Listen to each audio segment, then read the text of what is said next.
लुटेरी दुल्हनों का गिरोह लगातार लोगों को अपना निशाना बनाकर अपने मंसूबों को अंजाम देता है और मौका मिलते ही घर का सामान समेटकर फरार हो जाता है। ऐसा ही एक मामला ताजनगरी के आगरा से सामने आया है, जिसमें अग्नि के 7 फेरे लेकर शादी हुई। शादी के बाद दुल्हन की विदाई हुई और दुल्हन ससुराल पहुंची। लुटेरी दुल्हन ने रात में पति को दूध में नशीला पदार्थ मिलाकर पिला दिया और नकदी जेवरात लेकर फरार हो गई। जब सुबह आंख खुली तो न घर में नवविवाहित थी और न ही जेवरात। परिजनों ने पुलिस से शिकायत की और पुलिस अब जांच पड़ताल में जुट गई है।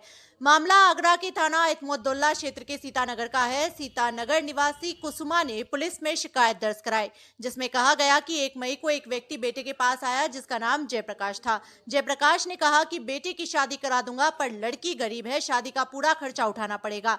बिचौलिए जयप्रकाश की बातों में परिवार आ गया और बेटे की शादी के लिए तैयार हो गया। 4 मई को बिचौलिए का कॉल आया कि लड़की और लड़की के परिजन आ गए हैं, तुम सब भी आ जाओ, आज ही शादी करा देते हैं। जिसके बाद परिवार में शादी की खुशियों का माहौल बन गया। सब खुशी खुशी शादी के लिए पहुंच गए। शादी के बाद दुल्हन की विदाई हुई और दुल्हन ससुराल पहुंच गई। 6 मई को दुल्हन दूल्हे के कमरे में पहुंची और दुल्हन ने दूल्हे को दूध दिया, साथ ही परिवार के अन्य लोगों को भी दूध दिया। दुल्हन ने अपने मंसूबों को अंजाम देने के लिए दूध में नशीला पदार्थ मिला दिया, जिसके बाद दूल्हा सहित परिजन बेहोशी की हालत में सो गए। इसी दौरान लुटेरी दुल्हन ने घर की अलमारी में रखे 1,30,000 रुपए कैश और जेवरात समेट लिए और अपने गिरोह के साथ फरार हो गई। सुबह जब सबकी आंख खुली तो घर में न दुल्हन थी, न ही जेवरात। अलमारी खोलकर देखी तो कैश भी गायब था, जिसके बाद दूल्हे के परिवार के होश उड़ गए। अब इस मामले में पुलिस में शिकायत दर्ज करवाई है और पुलिस ने मुकदमा दर्ज कर जांच शुरू कर दी है। थाना एतमादौला में एक प्रकरण संज्ञान में आया, जिसमें एक जय प्रकाश धावके नाम के एक व्यक्ति द्वारा एक परिवार को अप्रोच किया गया और उनके लड़के की शादी कराने का झांसा दिया गया।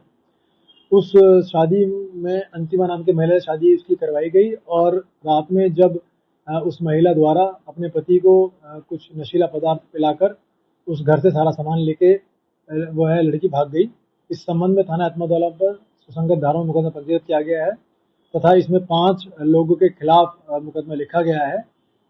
पूरी टीम लगाकर हम इस पूरे गिरोह का भांडाफोड़ करने के लिए लगे हैं।